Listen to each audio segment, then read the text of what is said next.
ನರ್ಪುರ ಸುದ್ದಿ ಸಮಾಚಾರಕ್ಕೆ ಸ್ವಾಗತ. ಇಂದು ಮಂಗಳವಾರ. ನಾನು ಎಂಸಿ ಗುರುಶಾಂತಪ್ಪ. ಸುದ್ದಿಗಳ ವಿವರ. ಸರ್ಕಾರವು ಅವೈಜ್ಞಾನಿಕವಾಗಿ ಪಿಂಚಣಿದಾರರಿಗೆ ವಾರ್ಷಿಕ 32,000 ರೂಪಾಯಿ ಆದಾಯದ ಮಿತಿ ಹೇರಿರುವುದನ್ನು ತಕ್ಷಣ ತೆಗೆದುಹಾಕಬೇಕು ಎಂದು ತಾಲೂಕು ಜೆಡಿಎಸ್ ಪಕ್ಷದ ಅಧ್ಯಕ್ಷ ಚಂದ್ರಶೇಖರ್ ಸರ್ಕಾರವನ್ನು ಆಗ್ರಹಿಸಿದರು.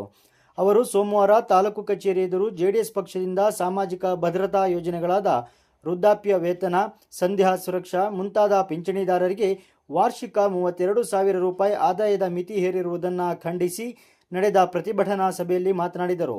ಈ ಹಿಂದೆ ಬಡವರು ಬಿಪಿಎಲ್ ಕಾರ್ಡು ಇದ್ದರೆ ಸಾಮಾಜಿಕ ಭದ್ರತಾ ಯೋಜನೆಗಳ ಪಿಂಚಣಿ ಪಡೆಯಬಹುದಿತ್ತು. ಬಿಪಿಎಲ್ ಕಾರ್ಡುದಾರರು 1,20,000 ರೂಪಾಯಿ ವಾರ್ಷಿಕ ಆದಾಯ ಇದ್ದರೂ ಪಿಂಚಣಿ ಪಡೆಯಬಹುದಾಗಿತ್ತು. ಈಗ ಆ ಆದಾಯದ ಮಿತಿಯನ್ನು ಕೇವಲ 32,000 ರೂಪಾಯಿಗಿಳಿಸಲಾಗಿದೆ. ರಾಜ್ಯದ 35 ಲಕ್ಷ ಸಂಧ್ಯಾ ಸುರಕ್ಷಾ ಪಿಂಚಣಿದಾರರಲ್ಲಿ 15 ಲಕ್ಷ ಪಿಂಚಣಿದಾರರು ವಜಾಗಲಿದ್ದಾರೆ. ಜಿಲ್ಲೆಯಲ್ಲಿ 86,000 ಸಂಧ್ಯಾ ಸುರಕ್ಷಾದಾರರಲ್ಲಿ 70,000 ಪಿಂಚಣಿದಾರರು ವಜಾಗಲಿದ್ದಾರೆ. ಕರ್ನಾಟಕ ರಾಜ್ಯದಲ್ಲಿ ವೃದ್ಧರಿಗೆ 1,200 ರೂಪಾಯಿ ಪಿಂಚಣಿ ಮಾತ್ರ ಬರಲಿದೆ. ಆದರೆ ಪಕ್ಕದ ಆಂಧ್ರ ರಾಜ್ಯದಲ್ಲಿ 4,000 ರೂಪಾಯಿ ಪಿಂಚಣಿ ಬರುತ್ತಿದೆ. ಈಗಿನ ಸರ್ಕಾರದ ತೀರ್ಮಾನವು ಅವೈಜ್ಞಾನಿಕವಾಗಿದೆ. ಗ್ರಾಮೀಣ ಭಾಗದ ರಸ್ತೆ ತುಂಬ ಹದಗೆಟ್ಟಿದೆ. ರಸಗೊಬ್ಬರದ ಸಮಸ್ಯೆ ಇದೆ. ಇಫ್ಕೋ ಗೊಬ್ಬರ ಸಿಗದೆ 4 ತಿಂಗಳಾಗಿದೆ. ಇಂದು ಸರ್ಕಾರದ ವಿರುದ್ಧ ಸಾಂಕೇತಿಕವಾಗಿ ಪ್ರತಿಭಟನೆ ಮಾಡುತ್ತಿದ್ದೇವೆ. ಮುಂದೆ ಬೃಹತ್ ಪ್ರತಿಭಟನೆ ನಡೆಸುತ್ತೇವೆ ಎಂದು ಎಚ್ಚರಿಸಿದರು. ಜೆಡಿಎಸ್ ಪಕ್ಷದ ಮುಖಂಡ ಕಣಿವೆ ವಿನಯ್ ಮಾತನಾಡಿ, ಸರ್ಕಾರವು ಬಿಪಿಎಲ್ ಕಾರ್ಡುದಾರರಿಗೆ ಪಿಂಚಣಿ ಪಡೆಯಲು 32,000 ರೂಪಾಯಿ ಆದಾಯದ ಮಿತಿ ಹೇರಿರುವುದು ಹಾಸ್ಯಾಸ್ಪದವಾಗಿದೆ. ಇವತ್ತು ಭಿಕ್ಷೆ ಬೇಡುವವರ ಆದಾಯ ಕೂಡ 1 ಲಕ್ಷಕ್ಕಿಂತ ಜಾಸ್ತಿ ಇದೆ. ತಾಲೂಕು ಕಚೇರಿಯಲ್ಲಿ ವೃದ್ಧಾಪ್ಯ ವೇತನದ ಮಾಹಿತಿಯೇ ಸಿಗುತ್ತಿಲ್ಲ. ರಸ್ತೆಗಳಲ್ಲಿ ಗುಂಡಿಗಳೇ ಹೆಚ್ಚಾಗಿದೆ. ಶಾಸಕರಿಗೆ ಗ್ರಾಮೀಣ ಭಾಗದ ರಸ್ತೆಗಳ ಗುಂಡಿ ಕಾಣುತ್ತಿಲ್ಲವೇ ಎಂದು ಪ್ರಶ್ನಿಸಿದರು. ಪ್ರತಿಭಟನಾ ಸಭೆಯಲ್ಲಿ ಜೆಡಿಎಸ್ ಪಕ್ಷದ ಕಾರ್ಯಾಧ್ಯಕ್ಷ ಕೆ ಶಿವದಾಸ್, ಮುಖಂಡರಾದ ಸತ್ಯನಾರಾಯಣ ಶ್ರೇಷ್ಠಿ, ಅಬ್ದುಲ್ ಸುಬಾನ್, ಸುಪ್ರೀತ್, ಮಡಬೂರು ಕೃಷ್ಣಮೂರ್ತಿ, ಪ್ರಫುಲ್ಲ, ಪಿಕಪ್ ಚಂದ್ರು, ಕೆಟಿ ಚಂದ್ರಶೇಖರ್, ತಿಮ್ಮೇಗೌಡ, ಶೆಟ್ಟಿಕೊಪ್ಪ ನವೀನ್, ಮೇಘರ್ಷ, ಹೂವಣ್ಣ, ಬೆಮ್ಮೆನೆ ಸುಬೋಧ್, ಅಶ್ವತ್ಥನಾರಾಯಣ, ಮಡಬೂರು ಸತೀಶ್, ಅರಳಿಕೊಪ್ಪ ಸತೀಶ್, ಉಪೇಂದ್ರ ಮತ್ತಿತರರು ಉಪಸ್ಥಿತರಿದ್ದರು. ನಂತರ ತಹಸೀಲ್ದಾರ್ ಡಾಕ್ಟರ್ ನೂರುಲ್ ಹುದಾ ಅವರ ಮೂಲಕ ಸರ್ಕಾರಕ್ಕೆ ಮನವಿಯನ್ನ ಸಲ್ಲಿಸಲಾಯಿತು. ನೋಡಿದರೆ ಕೂಡ 1,200 ರೂಪಾಯಿ ಬಹಳ ದೊಡ್ಡ ಅಮೌಂಟ್. ಅವರಿಗೆ ಅವಶ್ಯಕತೆ ಇದೆ. ಇವತ್ತು ಬಹಳ ಚೆನ್ನಾಗಿ ನೋಡ್ತೀನಿ ನಾನು, ಹಿರಿಯ ಜೀವಗಳು ಇವತ್ತು ಬ್ಯಾಂಕಿಗೆ, ಪೋಸ್ಟ್ ಆಫೀಸ್ಗೆ ನಮ್ಮ ಹಣ ಬಂದಿದೆಯಾ ಅಂತ ಪ್ರತಿದಿನ ಅಲದಾಟ ಮಾಡ್ತಾ ಇದ್ದಾರೆ. ಯಾಕೆಂದ್ರೆ ನಮ್ಮ ಶಾಸಕರು ಶ್ರೀಮಂತರು ಇದ್ದಾರೆ, ಅವರಿಗೆ ಅದು ಅರಿವಾಗಲ್ಲ. ಬಹುಶಃ ನಮ್ಮ ರಾಜ್ಯದ ಮುಖ್ಯಮಂತ್ರಿಗಳು ಅಂತ ಬಿಡಿ, ಇಡೀ ಅವರ ಅಧಿಕಾರಾವಧಿಯಲ್ಲಿ ಯಾವ ರೀತಿ ನಡೆಸಿಕೊಂಡಿದ್ದಾರೆ ಅಂತ ಜಗಜ್ಜಾಹೀರಾಗಿದೆ. ಹಾಗಾಗಿ ಇವತ್ತು ಇಲ್ಲಿ ಸುಧಾಕರ್ ಶೆಟ್ಟರ್ ನೇತೃತ್ವದಲ್ಲಿ ನಾವು ಈ ಚಳುವಳಿಯನ್ನು ಕೈಗೆತ್ತಿಕೊಂಡಿದ್ದೇವೆ. ವಿಶೇಷವಾಗಿ ಈ ಸರ್ಕಾರದ ಯೋಜನೆಗಳನ್ನ ಇದನ್ನೆಲ್ಲ ನಾನು ನೋಡಿದಾಗ ನನಗೊಂದು ಸಣ್ಣ ಕತೆ ನೆನಪಾಗ್ತದೆ. ಅದನ್ನು ನನಗೆ ಹೇಳಲಿಕ್ಕೆ ಇಷ್ಟಪಡ್ತೇನೆ. ವಿರೋಧ ಪಕ್ಷಗಳು ಪಂಚ ಗ್ಯಾರಂಟಿ ಬಗ್ಗೆ ಅಪಪ್ರಚಾರ, ಲೇವಡಿ ಮಾಡಿದರೂ ಪಂಚ ಗ್ಯಾರಂಟಿಯು ಯಶಸ್ವಿಯಾಗಿ 3 ವರ್ಷ ಮುಗಿಸಿದೆ ಎಂದು ಕೆಡಿಪಿ ಸದಸ್ಯ ಹಾಗೂ ಕಾಂಗ್ರೆಸ್ ಪಕ್ಷದ ಮುಖಂಡ ಕೆವಿ ಸಾಜು ತಿಳಿಸಿದರು.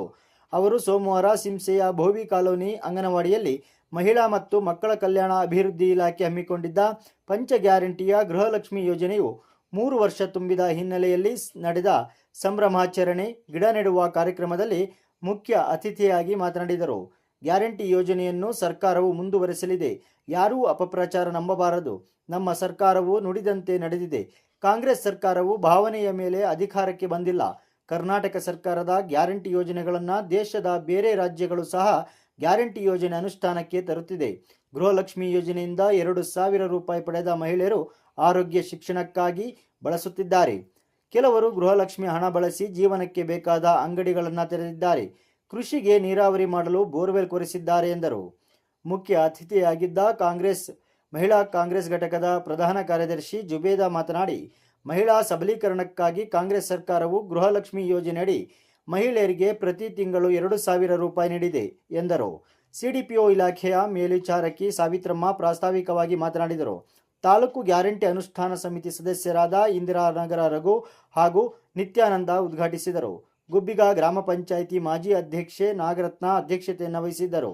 ಸಭೆಯಲ್ಲಿ ಗುಬ್ಬಿಗಾ ಗ್ರಾಮ ಪಂಚಾಯಿತಿ ಮಾಜಿ ಸದಸ್ಯ ವಸಂತಕುಮಾರ್, ವೆಲ್ಫೇರ್ ಸೊಸೈಟಿಯ ಮಹಿಳಾ ಸಾಂತ್ವನ ಕೇಂದ್ರದ ನಿರ್ದೇಶಕಿ ಸಿನಿ, ಸಿಡಿಪಿಒ ಇಲಾಖೆಯ ರಮ್ಯಾ ಇದ್ದರು. ರಮಾ ಕಾರ್ಯಕ್ರಮ ನಿರೂಪಿಸಿದರು. ರತ್ನಮ್ಮ ವಂದಿಸಿದರು. ನಂತರ ಅಂಗನವಾಡಿ ಆವರಣದಲ್ಲಿ ವಿವಿಧ ಜಾತಿಯ ಗಿಡಗಳನ್ನು ನೆಡಲಾಯಿತು.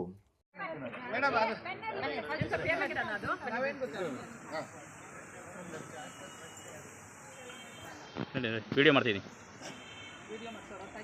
ಶೃಂಗೇರಿ ವಿಧಾನಸಭಾ ಕ್ಷೇತ್ರದ ಶಾಸಕ ಟಿ.ಡಿ. ರಾಜೇಗೌಡರ ಹುಟ್ಟುಹಬ್ಬದ ಪ್ರಯುಕ್ತ ಬಾಳೆಹೊನ್ನೂರು ಬ್ಲಾಕ್ ಯುವ ಕಾಂಗ್ರೆಸ್ ವತಿಯಿಂದ ಜುಲೈ 28 ಮಂಗಳವಾರ ಅಂದರೆ ಇಂದು ಬೆಳಗ್ಗೆ 10 ಗಂಟೆಯಿಂದ ಪಟ್ಟಣದ ಕಾಂಗ್ರೆಸ್ ಪಕ್ಷದ ಕಚೇರಿ ಆವರಣದಲ್ಲಿ ರಕ್ತದಾನ ಶಿಬಿರ ಹಮ್ಮಿಕೊಳ್ಳಲಾಗಿದೆ ಎಂದು ಬಾಳೆಹೊನ್ನೂರು ಬ್ಲಾಕ್ ಯುವ ಕಾಂಗ್ರೆಸ್ ಅಧ್ಯಕ್ಷ ರತನ್ ಗೌಡ ಅರಗಿ ತಿಳಿಸಿದ್ದಾರೆ. ಅವರು ಪತ್ರಿಕಾ ಹೇಳಿಕೆ ನೀಡಿ ರಕ್ತದಾನ ಮಾಡಿ ಒಂದು ಜೀವ ಉಳಿಸಬೇಕು, ರಕ್ತದಾನ ಮಹಾದಾನವಾಗಿದೆ. ಸಜ್ಜನಿಕೆಯ ರಾಜಕಾರಣಿ ಟಿ.ಡಿ. ರಾಜೇಗೌಡರ ಹುಟ್ಟುಹಬ್ಬದ ನಿಮಿತ್ತ ಎಲ್ಲ ರಕ್ತದಾನಿಗಳು ಹಾಗೂ ಕಾಂಗ್ರೆಸ್ ಪಕ್ಷದ ಮುಖಂಡರು, ಕಾರ್ಯಕರ್ತರು, ರಾಜೇಗೌಡರ ಅಭಿಮಾನಿಗಳು ಹೆಚ್ಚಿನ ಸಂಖ್ಯೆಯಲ್ಲಿ ಆಗಮಿಸಿ ರಕ್ತದಾನ ಮಾಡಿ ಕಾರ್ಯಕ್ರಮವನ್ನು ಯಶಸ್ವಿಗೊಳಿಸಬೇಕು ಎಂದು ಅವರು ಮನವಿಯನ್ನ ಮಾಡಿದ್ದಾರೆ. ವಂದನೆಗಳು.